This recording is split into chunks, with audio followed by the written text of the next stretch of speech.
Bonjour à tous, c'est la nouvelle équipe Costude. Cette année, vous retrouverez donc Clara. Bonjour. Clément. Bonjour. Benjamin. Salut. Chloé qui malheureusement n'est pas avec nous pour cette première émission. Et bien sûr Cécile. Salut. Au programme aujourd'hui, l'insertion professionnelle des jeunes, l'objectif de la CCP. Une nouvelle formation à Châlons-en-Champagne a vu le jour. Un petit peu d'histoire locale. La course colorée de Châlons-en-Champagne vue par les étudiants.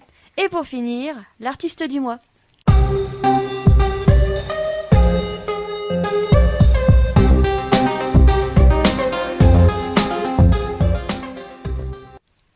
Alors, Clément, on va s'intéresser maintenant à nos jeunes de quartier. En effet, j'ai envie de vous parler de l'ACCP, l'Association des cités en Champagne de prévention, qui a vu le jour en 1990. Une association qui va intervenir sur 9 quartiers de l'agglomération, sur la rive gauche, comme sur les quartiers de la Bidée ou le Mont-Saint-Michel, sur la rive droite, comme sur la ZUP de Saint-Rémy ou encore Saint-Dominique. Et sur quel public va intervenir cette association ? Eh bien Clara, cette structure va se positionner sur un public de 13 à 25 ans et auront pour but d'identifier les jeunes et de nouer une relation avec eux, de gagner leur confiance et de créer une histoire commune. Quelle est donc sa particularité ? Eh bien, elle va assurer une présence sociale quotidienne sur chaque site d'intervention. Les éducateurs vont être identifiés par les jeunes et partager leur vie des quartiers pour intervenir sur 2 axes. Un axe individuel, cela se passe par des entretiens individuels permettant dans un premier temps d'évaluer la situation et dans un deuxième temps de faire un point sur l'évaluation, mais aussi d'accompagner le jeune dans les démarches auprès des administrations. Et un deuxième axe, un axe de groupe, qui ont pour but de financer des projets, des sorties, de favoriser les relations entre adultes et jeunes par le travail et d'intégrer les jeunes dans un cadre de travail responsabilisant. Merci Clément pour cette présentation de la CCP.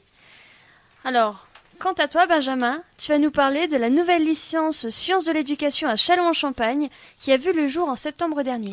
Et oui, tout à fait. Depuis la rentrée 2018, la licence Sciences de l'éducation a ouvert ses portes aux étudiants de première et de troisième année. La prochaine rentrée accueillera les étudiants de deuxième année. Elle se trouve sur le site de l'ESPE, donc l'École supérieure du professorat et de l'éducation de Châlons-en-Champagne. Quel débouché après la licence ? C'est une très bonne question.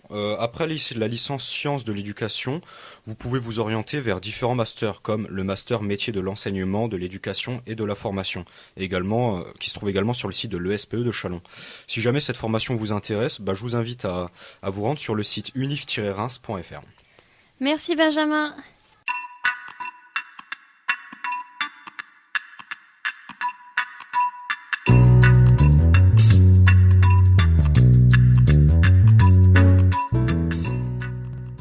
Alors, Cécile, de quoi vas-tu nous parler ?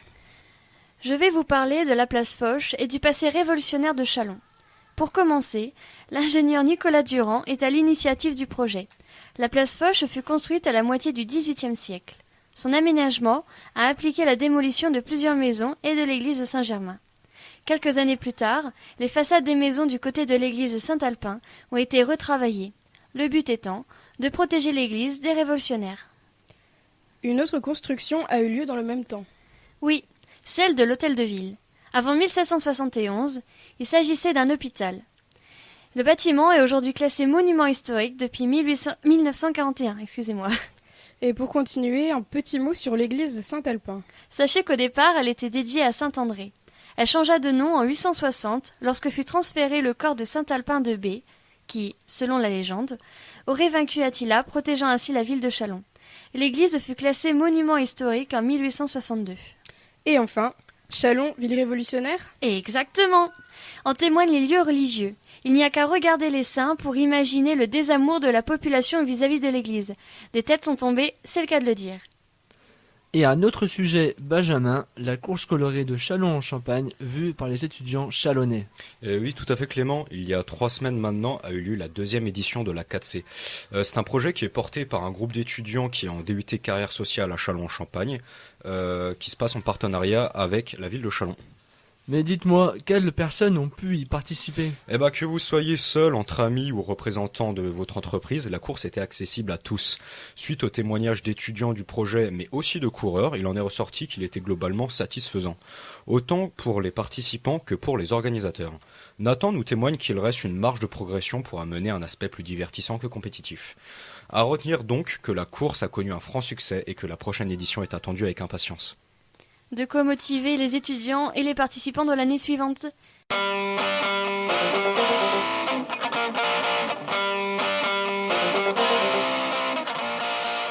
Alors un petit peu de musique maintenant. De qui vas-tu nous parler, Clara?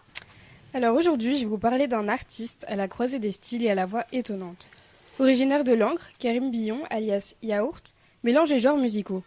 De l'électro berlinois à la drum and bass, du hip-hop au jazz, en passant par les chants traditionnels indiens ou bien encore japonais, son style s'est façonné et nourri à travers ses voyages.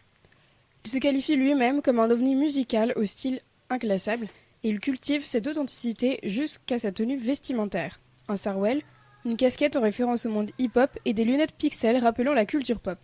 Autant dire, un look invraisemblable à l'image de sa musique. Peux-tu nous parler un peu de sa carrière? Alors oui, le Haut-Marnais a réussi à se faire un nom dans le milieu musical. Il a fait la première partie de Maniacs, d'Ayton et est passé au Chien à plume, et à la cartonnerie de Reims entre autres, ce qui lui a permis aujourd'hui de vivre de sa passion. Il met également en place des ateliers avec des enfants, des adultes, et il a joué dans les prisons. Kerry multiplie des activités diversifiées, comme le reflètent ses compositions. Pour lui, il s'agit toujours de la même chose, peu importe les publics. C'est l'ouverture sur soi, avec sa propre voix que l'on peut modifier, ses propres émotions. Le lâcher-prise, c'est la clé la plus importante. Comment s'est révélé ce style atypique? Eh bien, il m'a confié que petit, il avait peur de la vraie vie, comme beaucoup d'enfants. Il a donc, avec la musique, trouvé quelque chose qui pouvait ne venir que de son petit monde intérieur. Mais Yaourt fait également des reprises et des remixes tels que Get Lucky des Daft Punk, en samplant ses sons version beatbox, mais toujours à sa sauce. Pour faire une bonne musique, il faut qu'elle nous plaise à nous-mêmes, le reste n'a pas d'importance. On se livre, alors autant se faire plaisir, ajoute-t-il. Pourquoi Yaourt? D'où lui vient son nom? Eh bien, il a commencé par de l'improvisation en live, mais aussi en studio. Il compose sa mélodie en premier, il place ensuite sa voix, en parlant en langage yaourt. Il met en avant les sonorités plutôt que les paroles. Contrairement à ce que l'on pourrait penser, ce n'est pas par passion des produits laitiers, bien qu'une de ses compositions se nomme Yoplait, Yo et Play P-L-A-Y, comme lecture en anglais. Étonnant de parler en yaourt pour un musicien amateur de jeux de mots. En quoi consiste la technique du yaourt? Eh bien, il faut avouer qu'il nous est tous arrivé de ne pas comprendre des paroles des Beatles ou bien de Rammstein, et en tant que bon français, champion des langues étrangères, de ne pas chanter dans cette langue. Alors, pourquoi se casser la tête à écrire des paroles, rapporte-t-il? La technique yaourt consiste à chanter des sons, des onomatopées, des syllabes semblables à celles d'une autre langue. Aurait-il quelques conseils pour commencer dans la musique? Pour lui, il faut écouter plusieurs choses et être curieux de tout, même les musiques de publicité ou de répondeurs téléphoniques administratifs. Essayez plusieurs instruments pour trouver sa voix et ne pas écouter les autres. Pour le découvrir plus encore, vous pouvez aller sur SoundCloud ou Bandcamp et on vous laisse avec un extrait de sa musique, qui est Meki.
Merci beaucoup Clara pour cette présentation plus qu'intéressante. Je laisse maintenant Clément conclure cette émission. Eh bien, merci d'avoir suivi l'émission en espérant que ça vous a plu. Toute l'équipe vous souhaite une bonne journée et on vous dit à la prochaine. Salut. Salut.